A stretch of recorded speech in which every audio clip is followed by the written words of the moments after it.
We're live on YouTube.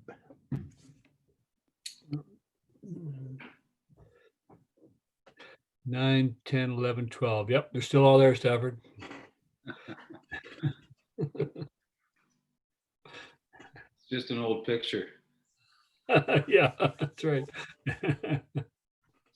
Yeah.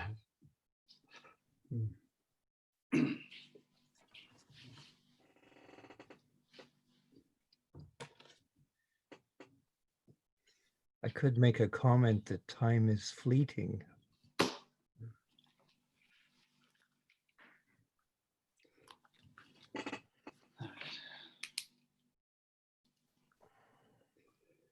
I've got 5:29. You agree?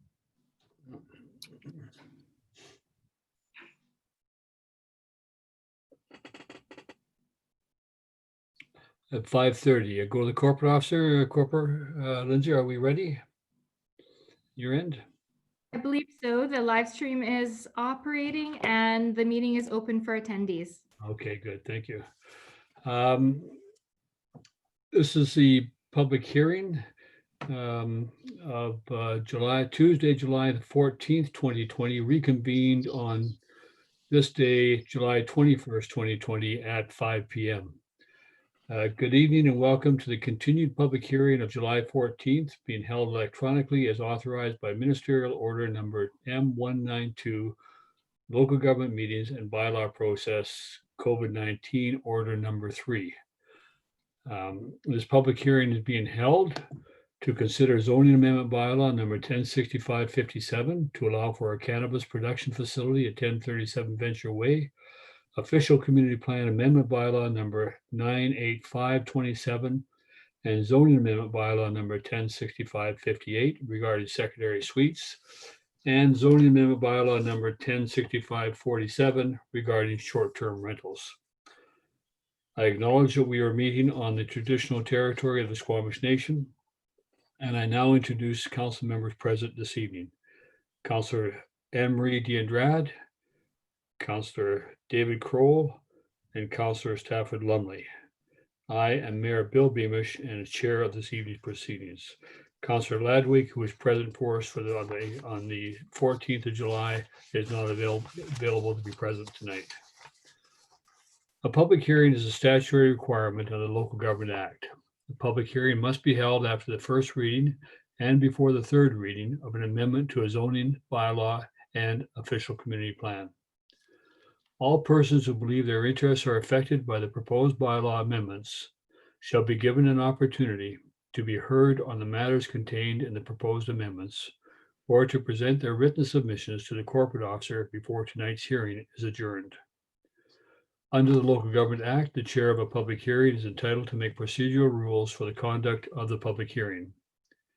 For this public hearing, we will use the following protocol. Persons wishing to speak during this public hearing are invited to use the raise hand feature by clicking on the hand icon found at the bottom of your screen. The meeting administrator will then add you to the speakers list, and you will be able to unmute and turn on your video when it is time for you to speak. Please identify yourself clearly, stating your name, residential address, and the bylaw or bylaws you wish to speak to before beginning to address council. Speakers are allowed up to 5 minutes to make their presentations and may not transfer all or part of their allotted time to another speaker. Members of council are present to hear your submissions and not answer questions or debate the merits of the bylaw under consideration. Council members may ask for clarification from members of the public after their submissions, and I would ask them to do that through me as well. Persons wishing to speak a second time may do so only after all other persons wishing to speak have been provided the opportunity to speak for a first time. Persons speaking a second time will be limited to 3 minutes. Now, I clarified with our corporate officer that we are starting over tonight. If anybody wishes to speak, we'll start with the 5-minute rule and then the 3-minute rule. A written submission may be submitted via email to the clerk at gibsons.ca in lieu of speaking, provided it is received prior to the close of the public hearing. All written submissions will be circulated to council and will become part of the public record. I will now ask the corporate officer, Lindsay Grist, to note and present any written submissions received to date for the proposed bylaw that do not appear on the public hearing agenda. Thank you, Mayor Beamish. There were 5 additional written submissions received relating to the proposed bylaw for short-term rentals after preparation of the agenda, which council received on July 14th. Valerie Durant submitted the following email correspondence on July 14th, 2020, and I'll read it now. Hello, dear Mayor and Council. Oh, sorry, I'm skipped. Hello. I am opposed to the bylaw with exception of the safety features. I want to point out that there are many one-bedroom cottages that exist on the coast as standalone cottages on properties without larger or other homes on the property. They cannot be lived in all year round, but make ideal, unique holidays. We are not in Gibsons, but would like to have a property there at some point, at some time as we transition into our retirement. This bylaw would prohibit us from this opportunity. I empathize and support people such as the Rathbones who will retire in Gibsons. I feel that this is a money grab on behalf of the township and steep fines should be levied against negligent users and instead of supporting those who are invested in the community. This bylaw is punitive and attacks existing property owners and future retirees and will affect the economy and livelihood of individuals who live and work in Gibsons and within the SCRD. Regards, Valerie. And I'll move on to the next submission now. S. Clark submitted the following email correspondence on July 14th, 2020. Dear Mayor and Council, thank you for the opportunity to add comments on the changes you are proposing with short-term rentals. My observation is that these changes you propose may come as a result for problems you may be experiencing with some Airbnb rentals. When speaking with the consultant the town hired on the issue, it appeared that there were only a few rentals that were problematic.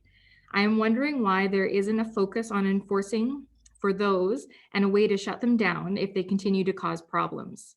It appears that broad-reaching overall regulations are being proposed and those that have had no issue and pose no negative impact on the community are at risk of being shut down. Why has this become so extreme? In our case, we rent our primary residence a handful of times per year on Airbnb. We stay locally at our friend's house when we have a rental guest.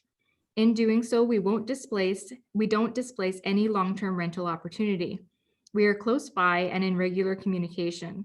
We also have an adjacent neighbor who is there to monitor activity and to date have had not a single issue, but rather all have been very positive. We arrange parking so there is no impact on our neighborhood as well. Your new proposal requires that we be on site during any rentals.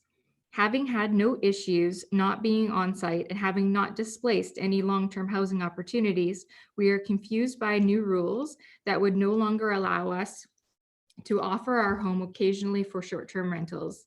This negatively impacts us greatly.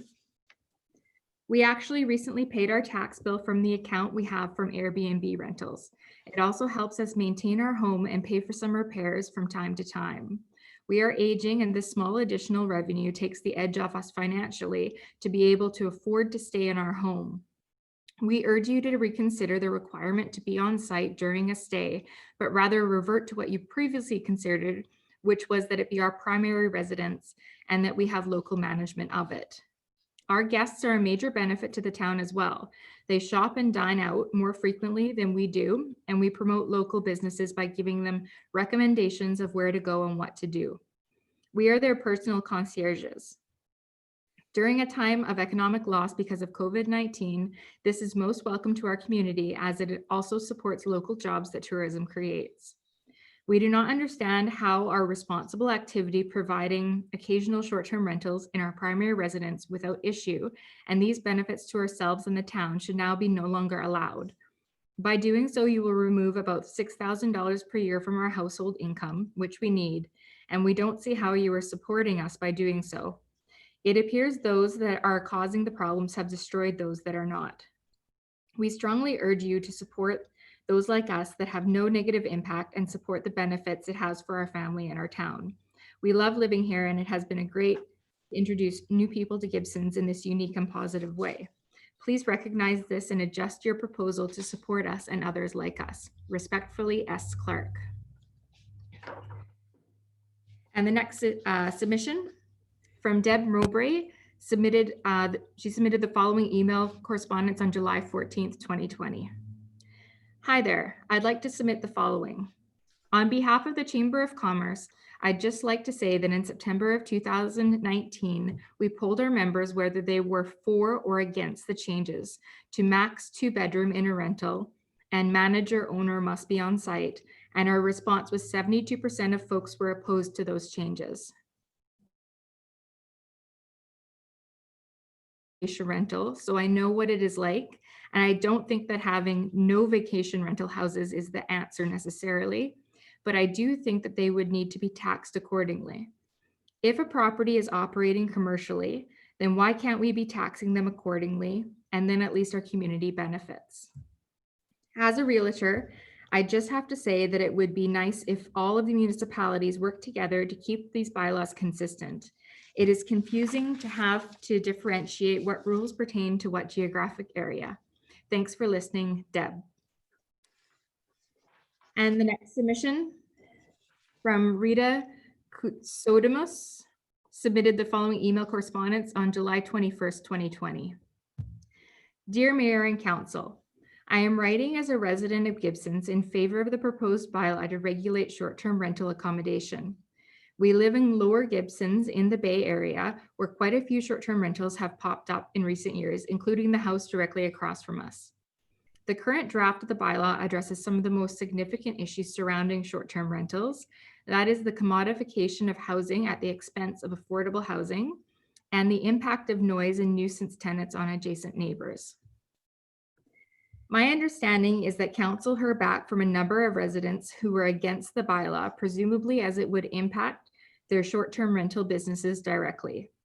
I strongly encourage council to ensure that the final version of the bylaw discourages the purchase of homes in our community for the purpose of short-term housing. This would not only severely limit affordability of housing in Gibsons, but also has the potential to hollow out our neighborhoods and reduce the social capital that exists in places where people know their neighbors. This is a real risk for our pretty seaside town, as it is such a short distance from a sizable tourist market with abundant capital. There are already affordability challenges for renters and those living below the median income here. And I am very concerned that without robust regulation of short-term rentals, that this will only increase until Gibsons faces a similar but smaller scale version of the overwhelming affordability challenges as seen in Vancouver. This is not just a risk coming from the wealthy offshore investors. As more middle-class Vancouverites are priced out of that housing market, some will look at our community as a way to get into that market, and short-term rentals as a way to make a profit while paying the mortgage and waiting for their equity to grow.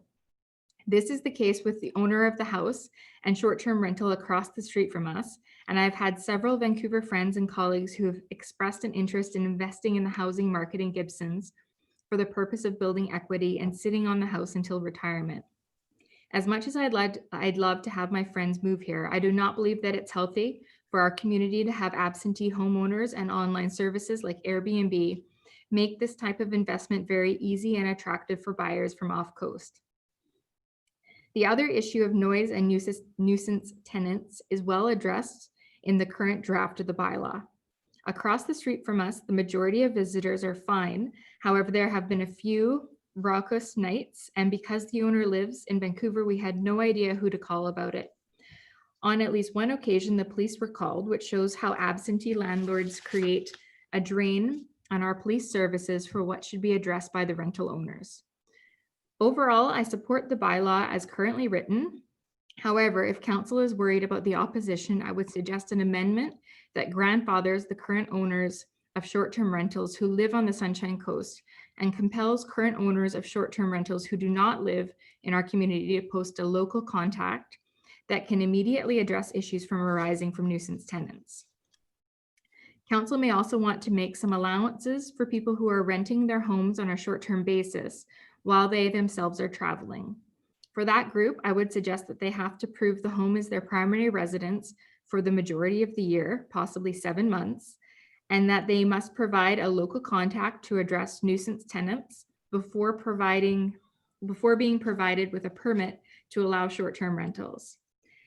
Thank you for thoughtfully considering how we protect the character and livability of our community by ensuring that it is affordable and inclusive for the people who call Gibson's home. Kind regards, Rita Koutsodamus, Gibsons. And I have one final submission, and this was submitted by email this evening, July 21st, and it is from Des Delaney. Mayor and Council, please consider the following regarding the proposed hosted accommodation bylaw. Fair and reasonable. There are two different types of accommodation that are involved in this bylaw, which are completely different from each other. Hosted accommodation and standalone holiday accommodation are two completely different businesses. For example, a food cart and a restaurant are completely different, even though they both sell food. This proposed bylaw does not meet the standard of fairness or reasonable consideration as required for these two different types of accommodation providers. Discriminatory. The title of the bylaw is discriminatory and the intent of the bylaw is discriminatory. The group of residents that decide to operate hosted accommodation business are being treated differently from those that offer standard residential tenancies for the same type of accommodation. They are also subject to more onerous restriction on how they can use their property. For example, if one resident has a laneway house and a suite in addition to their principal residence on the property, they are not subject to the same restrictions and economic penalties that this bylaw seeks to impose. Credibility. This bylaw is being driven by the town of Gibsons not because of significant community concern, but instead mostly based on straight out prevarication and innuendo from a variety of unverifiable sources. The mayor has taken it upon himself to compare the operators of these businesses to hoarders and exploitative resellers based on zero verifiable information. Additionally, both the mayor and director of planning for some unknown reason chose to pretend a lack of knowledge of the Municipal Act with relation to how proposed bylaw is named when it can be amended despite their long-standing careers within the municipal environment and experience with bylaw production. It is uncertain how a bylaw such as this that is designed to destroy a sector of the small business economy in this small town with no proof whatsoever of any benefits as a result can be defended in the community at large in the event this is passed in its current format. Yours sincerely, Des Delaney, Wildwood Crescent, Gibsons. Good, thank you. I note that Mr. Delaney was the only one who provided his address or location. Were there others who provide their addresses in their email? Do we know where they live? No, Mr. Mayor. Rita signed hers, Gibsons, BC, and Valerie S. Clark did not sign their location. Okay, thank you. Okay, we will now go on to the hearing, and we'll now seek public input. And we have the three bylaws still before us. We have the cannabis bylaw at 1037 Production Venture Way, the secondary suites or short-term rentals. So I ask for a first time, is there anybody wishing to speak for or against the proposed bylaws, any of those three proposed bylaws? They're all on the agenda. Mr. Mayor, we're seeing some hands up, so I'll move them over to speak. Thank you.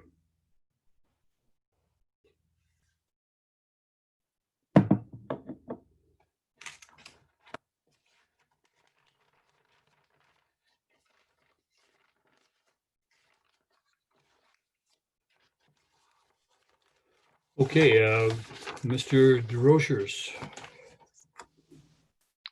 Hey, it's Martin DeRosier here from Beachcomber Coffee, 264 Gower Point Road in Gibsons. Welcome back. Thank you. Yeah, I just want to speak again specifically to the Airbnb situation. I just want to start by saying that I received an email actually this week from Airbnb that stated bookings in Gibson's in July are up 43% compared to last year. If these proposed changes go through, not only is Gibson's losing out on accommodations, all these travelers and future travelers will simply travel elsewhere due to the lack of places to stay. I think ultimately, you know, I asked the question, like, what are we trying to address here? I think obviously the party houses, you know, the lack of long-term housing, and an opportunity to monetize Airbnbs for the town of Gibson's. So let's start with the party houses. I think it would really help, obviously, if the town of Gibson's released some stats on complaints and issues specific to Airbnbs. I mean, this would help paint the picture of the current state, because it's hard to say whether it's, you know, an isolated issue or is it a rampant issue. I think ultimately a 3-strike rule would help solve the issue of party houses. I think that would address that situation. I think the big question for me is, you know, why the local owner on-site requirement? You know, why exclude locals that live here like myself who want to operate a tourism accommodation as a business? You're essentially eliminating dozens and dozens of units by doing so. And as many Airbnb operators said in the last public hearing, you know, these won't necessarily translate one-to-one into long-term rentals, as many people use their units for family and friends. So effectively, the town of Gibson's would be shooting itself in the foot by losing out on the economic benefits from these visitors, the licensing opportunities on these units. And in the end, the town of Gibson's may end up with no additional long-term rental units added to the pool. So why not simply require a local manager or allow local residents in Gibson's or on the coast within a specific distance to continue to operate? Now, I don't know what's possible from a monetization standpoint, but perhaps create a tiered system which would increase revenue to the town. You know, 200 for an owner on site, 500 for an owner within proximity, and make it, you know, $1,000 for an Airbnb that, you know, someone runs that doesn't live here. Another potential model, again, I don't know what's possible, what's possible and what's not possible, but turn it into a monthly recurring revenue licensing model. You know, perhaps require operators to pay a monthly fee to operate an Airbnb within the town of Gibson's. You could also use a tiered system for that type of model. I think most operators would have no issue paying $100 to $200 a month to operate their rental, and I think that could generate a nice revenue stream for the town. So as many callers said last week, including myself, you know, most people traveling, you know, that I know want Airbnbs without the owner on site. Forcing this requirement will severely impact the Airbnb rental pool. In 2019, the town of Gibson's won the Open for Business Award with Small Business BC, and it should be seen as a progressive town that acknowledges that Airbnbs are the future of travel and tourism, and creating rules that negatively impact the current and future Airbnb rental pool is a step backwards. Thank you for your time. Thank you very much, Mr. DeRosa.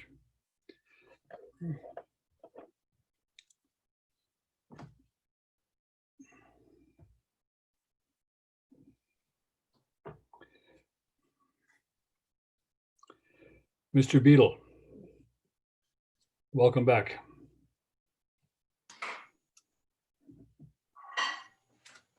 Hey, Mayor and Council. Martin kind of touched on most of the points that I was going to make, and one of them, I guess, was trying to release or have some statistics that support the current bylaws that are proposed. So what are the actual numbers in place for complaints due to parking and noise and these kind of existing bylaw violations? So I think that would paint a better picture as to how the proposed bylaws fit into, you know, the real life situation in terms of how short-term rentals affect our local communities. Touching on that, the main issue, I think, tends to be enforcement and compliance. And so I think the challenge is trying to draft bylaws that are enforceable and that, you know, homeowners feel are appropriate and want to comply with them. And obviously there are quite a few people that don't feel that the proposed bylaws are adequate or necessary. And so let's try and draft something with statistics and numbers behind them that show that, you know, this is the amount that comes into our community through these visitors who choose to these accommodations, because again, like we said, hotels are not abundant in the area. So we can create some bylaws in place that are easily enforceable and that homeowners choose to be compliant with. And that is hopefully, you know, as we're saying, some sort of annual fee, or Martin touched on a monthly one, or, you know, up to you how you want to draft that. And then I guess, again, like I said last time, I mean, talking to Paul at Sunshine Coast Tourism and trying to get some numbers behind guests and their chosen accommodations when they visit here, and how much money does come through that MRDT that goes back into Sunshine Coast Tourism. Again, like I said, he had said from last year, 8 million come from short-term rentals and 20 come from hotels and resorts and the like. So obviously it is a fairly big chunk of people that do choose to come and stay in these accommodations. And again, I guess just echoing what Martin had said, I think every single one of our clients have said that this will not add their home to the long-term rental pool stock, that that's not something that's on the table for them. So I understand the long-term rental issue. I think that housing prices, as they've gone up, especially in our area over the last 5 years, puts a huge strain on affordable long-term rentals, and Airbnb likes, or short-term rentals, a lot of the people like to use them as the scapegoat for that problem, but it's a more nuanced conversation in terms of long-term rental shortage and our proximity to Vancouver, and people moving up to Gibsons now in order to commute back to their jobs in the city and these kind of things. And so I think that rather than using Airbnb as the scapegoat, as, you know, for the blame for a lack of long-term rentals, there's obviously multiple issues at play here. And again, just touching on the enforcement and compliance issue, I think, like I've said, I mean, we manage rentals throughout the Sunshine Coast area, and issues don't really come up in terms of bothering neighbors and that kind of thing. I think that's probably just the way that we have these properties set up for people. But again, things like, you know, when people need whatever, us to come and fix a barbecue or whatever, we're right there. So I think that the issue of bylaw compliance and noise and parking violations can be handled by an offsite operator, and someone who can respond within the hour to any issues that do come up. So again, I think I'm just reiterating my point that these bylaws should be somewhat fair and balanced to everyone's concerns, and I don't think anyone's saying it should be necessarily one way or the other, but trying to strike the middle ground here, so that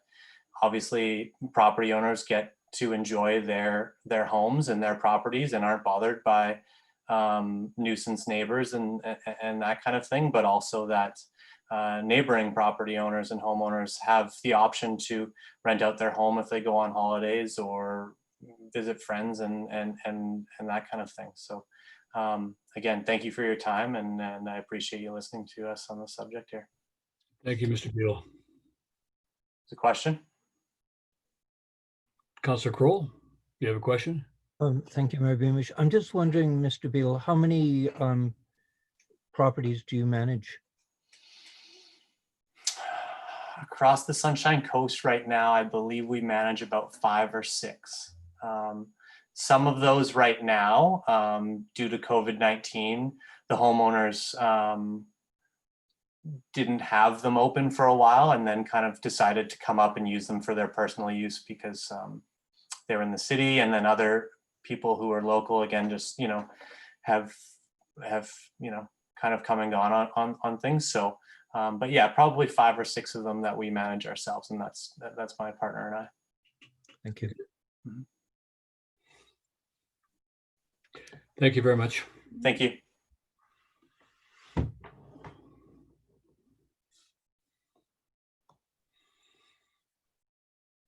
Des Delaney, again, you got 3 minutes this time, Des. Okay, no problem. Just clarity. I did a written submission, and I hope I'm wrong. It states that Airbnb is a home occupation, and that the home occupation may not exceed 20% of the floor area of the house. So I just want to confirm that, in fact, that is the case. And then the other thing, I don't know if it's possible if the mayor or planning can confirm that. And the other thing associated with that is the bylaw, my understanding, the way it's written is that it's for only rentals under 30 days. So people like ourselves that rent them for 30 days and longer, is there a thing to say that it doesn't apply? So I think in the interest of clarity, if there's any way of addressing that. I think I can clarify the 30 days. Once you go over 30 days, you establish a residential tenancy relationship, and that comes under the residential tenancy branch. Okay. So that's why it's limited in terms of short-term rental. And Katie Thomas, I see you're there. Can you speak to the 20% of floor space for home occupation? Does that apply in the case of short-term rental? Sorry, I will have to look into that for you, and I'll get back to you on that one. Yeah, I'm not aware that it does in that case, because it's because you can actually have a on the short-term rentals, you can have a suite elsewhere on the property. It doesn't have to be in the primary residence, and I don't believe that floor area is a deciding factor in this case. I see Mandy and Lindsay. Either one of you want to weigh in on that? No. Not at all, Mr. Mayor. I would wait for the planner to provide us some feedback on that. Thank you very much. Okay. Okay, and then just to finish off, Yeah. I was quite disturbed with what I heard about half an hour ago. Last year, we were approached by the bylaw officer to pay a $100 fee for an Airbnb, which I just found out right now. In fact, Airbnbs aren't licensed in the town of Gibsons right now, and 41 people were refused licenses. So last year, when the town wanted the $100 for something that didn't require a license, I'm just, it's very confusing. I don't know. There seems to be a lot of I don't know around this bylaw that's going to destroy a lot of livelihoods and very little clarity. So it's, I don't know you can answer that, but it's perturbing. I think my answer on that is that last year they operated as if under the bylaw the same as a bed and breakfast, and the council asked for clarity on Airbnbs because there was none. There was no clear definition, so that's why we went into a study of it and moving forward in terms of being specific to Airbnbs. We didn't license any in 2020. I have a license. For 2020? Yes, and so Okay. a lot of other people do as well. And just for clarity, this bylaw does not affect the operation of our business in any manner or form. So my opposition is totally on the basis of all the people that are affected by it. So thank you very much. Appreciate that. Thanks. Yeah. And yeah, Lindsay or Manny, can you speak to the licensing of this year? Was it just that we didn't do it for those who were absent landlords? I believe the ones that were licensed for this year are operating as B&Bs. As B&Bs or in the same way. Yeah. Okay. Next speaker.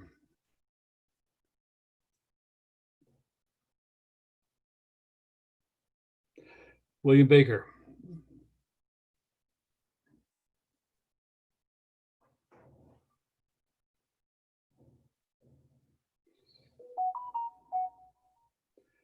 Mr. Baker, you're muted.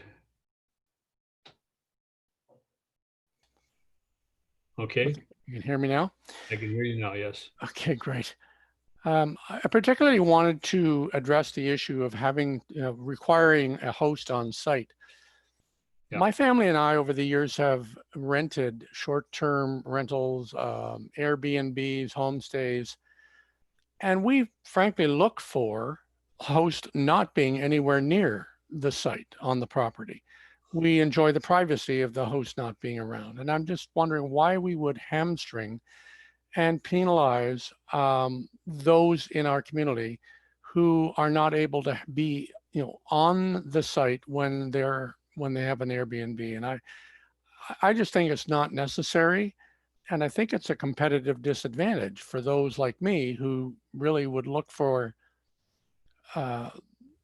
units and properties where we would have more privacy without a host on site. So I would strongly suggest that that the council look to amend that part of the bylaw and not require a host to be on site, and stop, making it difficult for those who are trying to provide Airbnb without the host being on site. So thank you for your time. Thank you very much.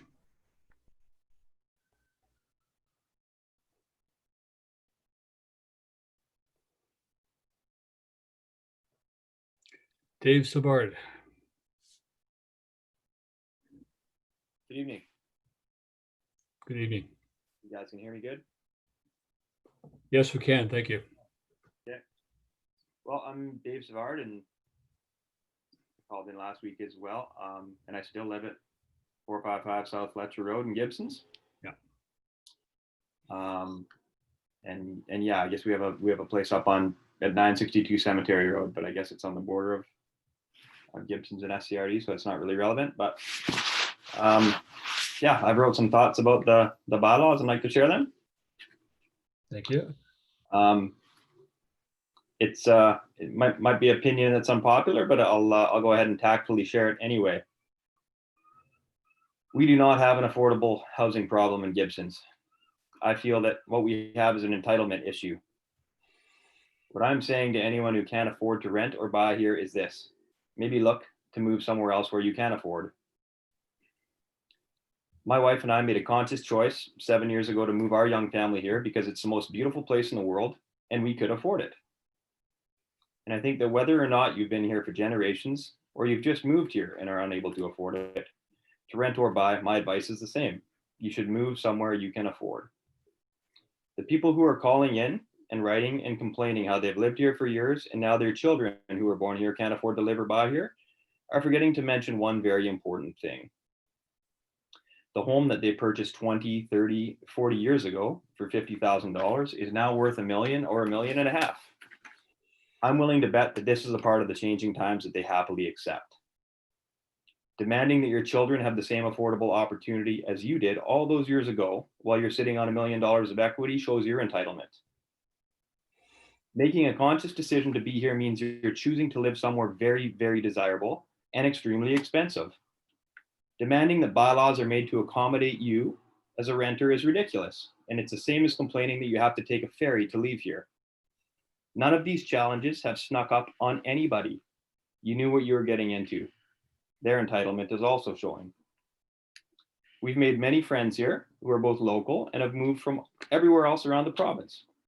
Many were born and raised in the Lower Mainland, the most unaffordable area in our country. Some were raised in Surrey, Langley, Kitsilano, Burnaby, North and West Vancouver, and they moved here because they too can afford to live here. They were priced out of the communities they were raised in. And the point I'm trying to make is none of them are complaining outside those respective city halls demanding changes be made for them. For example, my own wife was raised in South Surrey, and we will never be able to afford to live there. Full disclosure, nobody has ever given us anything. Nobody has remortgaged their home to give us a down payment to buy this home in a town that we couldn't afford to buy in. We have worked for absolutely everything. And we just want to ask other people to do the same. If you're listening to this right now, maybe you're wondering how we are able to afford to live here. I make an average income. And if you ask our friends, they'll tell you that I'm not even that intelligent. I've only made one good financial choice in my entire life. 10 years ago, we were newly married and I chose to leave behind my gorgeous brand new wife and move up north to the Northwest Territories. I took a job and for 2 years, I traveled to work and was away more than I was home. This came at a huge cost to our marriage and our family, but we saved every single dime, every dime. I didn't buy a pickup truck, a boat, 3 snowmobiles, or go on all kinds of vacations like most of my coworkers did. We saved it all. What I'm trying to say is don't resent me for being able to afford to own a home here. It came at great, great cost and big sacrifice. And if you want what I have to be a homeowner in this beautiful town, then work harder and save your down payment like I did. I feel like entitlement is a problem that reaches beyond this town. I think that as someone who has tenants right now who are living month to month better than I am, this also shows. Me writing this letter, even talking about that, shows my resentment. But I cannot stop working and paying my taxes, or everyone else is looking for a free ride is going to stop receiving their free money. It's simple economics. All I'm asking is that tenants, I've got 5 of them, keep paying your rent on time and quit trying to come after short-term rentals. Town of Gibsons, please leave the Airbnbs alone. Our homes are an investment, and let us treat them that way. Sincerely, Dave Savard, small business owner, excellent landlord to 5 families, employer of 2 people, and most importantly, big time taxpayer. Thanks very much for your time. Thank you, Mr. Savard.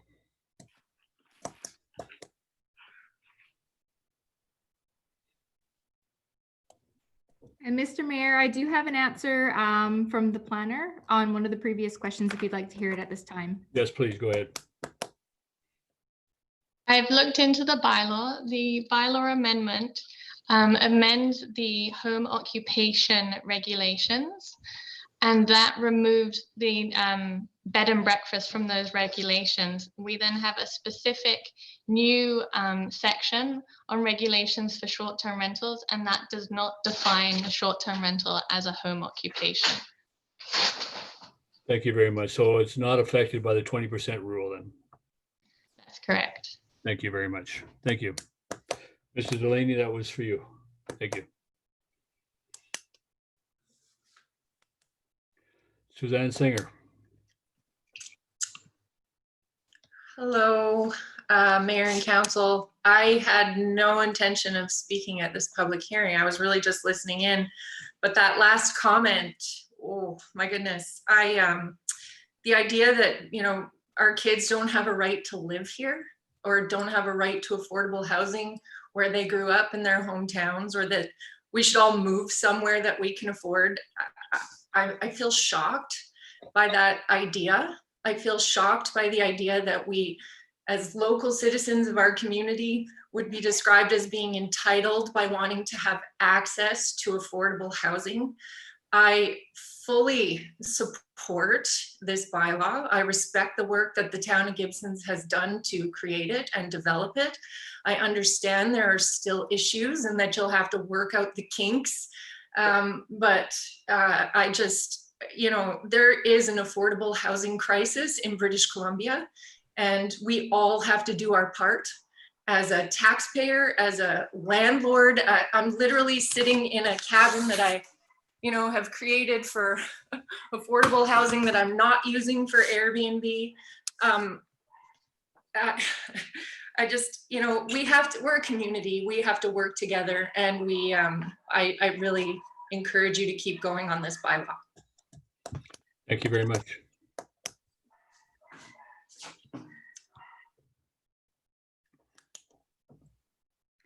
At this time, Mr. Mayor, I see no further hands raised.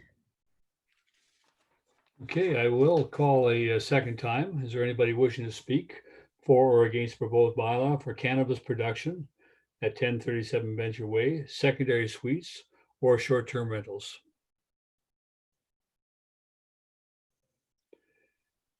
And for a third time and final time, is there Sorry, anybody? Mayor, there was one. It's just taking a minute to move them over. Okay, Mr. Rathbone, thank you.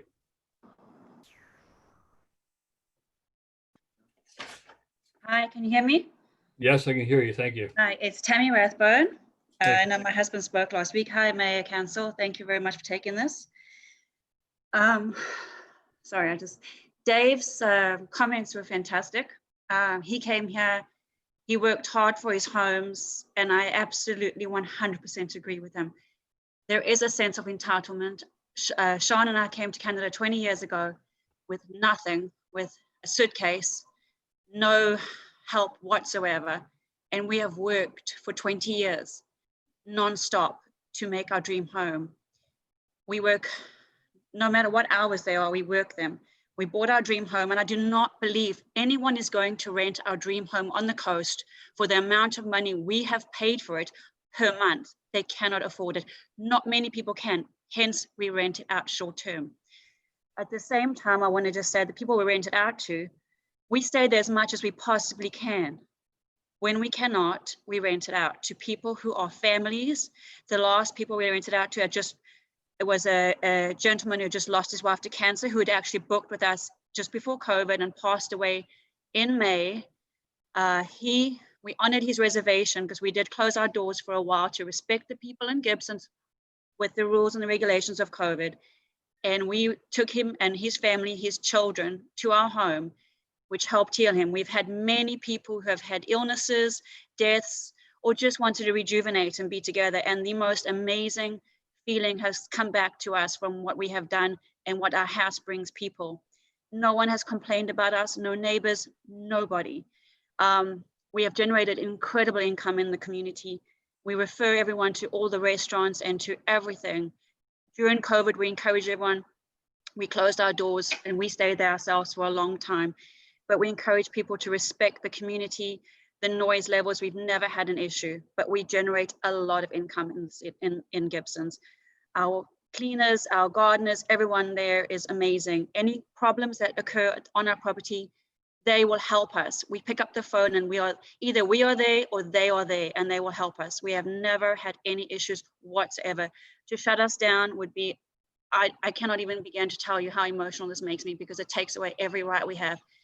And we do want to eventually be there full time. But the joy it gives people, it will break my heart not to see the immense satisfaction Gibsons and our home brings to people and the peace. So I urge you to think about that, the economy, take out do the 3-strike rule. Just do what you have to do there. I understand that. Let us pay taxes where we need to, but don't take dreams away. And I don't want to be staying on the property when guests are there. It's not what it's about. Families want to enjoy their time. My time's running out. It didn't feel like it was 5 minutes. And thank you just so much for your time. I really appreciate you. Thank you very much. Thank you. Okay, I was about to read the script again. Lindsay, is there anybody waiting? Yes, there are. So I'll consider this still the second round. And just for information, the second round is 3 minutes, and that's why that timer was at 3 minutes. Yes, thank you.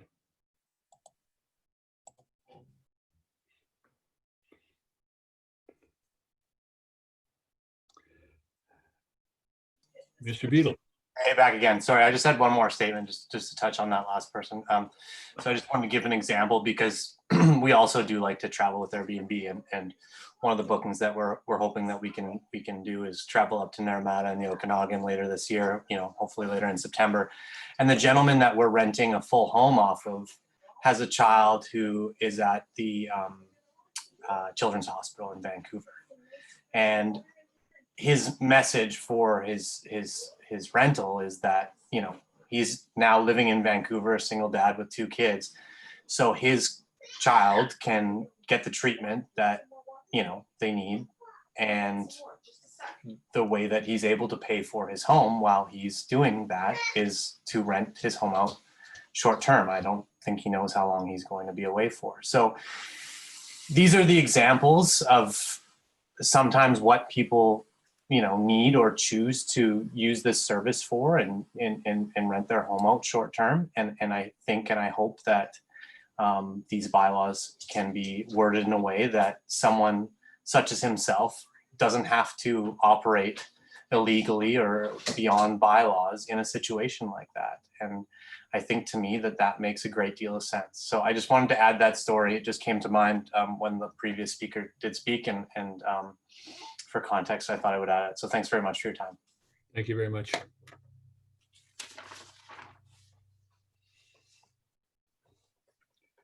Corporate officer, is anybody else waiting? Sorry, Mr. Mayor. No, at this time, I'm not seeing any other hands raised. So I will ask for a third and final time. Is there anyone wishing to speak for or against the proposed bylaw for cannabis production at 1037 Venture Way, secondary suites, or short-term rentals?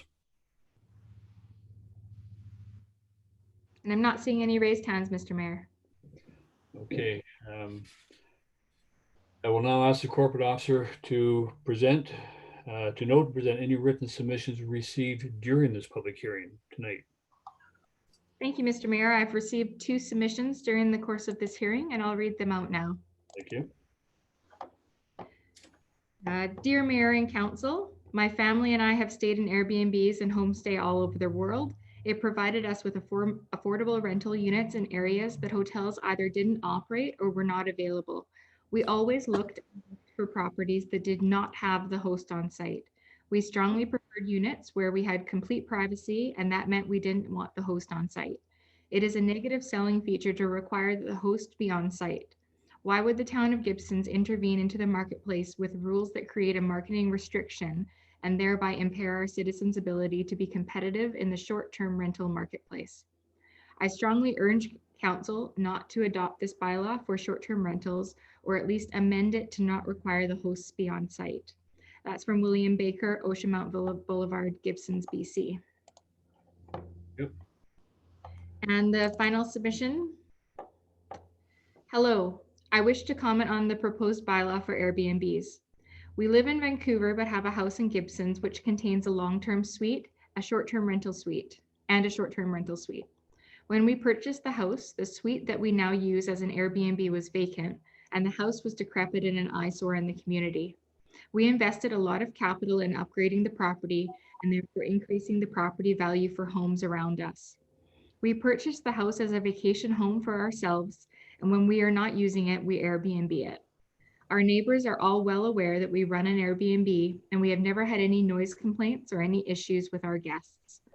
Many of the returning guests that we consider Airbnb are friends and family of people who live in Gibsons and the surrounding areas, specifically grandparents who are visiting children and grandchildren on the coast. There are no other options for these visitors if this bylaw passes.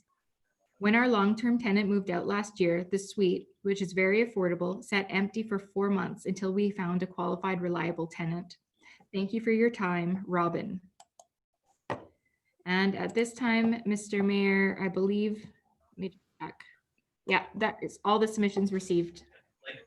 Organized. Thank you very much. That occasion, like that doesn't work really either. You gotta know. Yeah, I'll keep opening up dates. Grant, I'm hearing you in the background. Thank you. Okay, that there be no further submissions and no further speakers. We will adjourn this meeting. I adjourn this meeting, and thank you for all for your attendance and for your participation.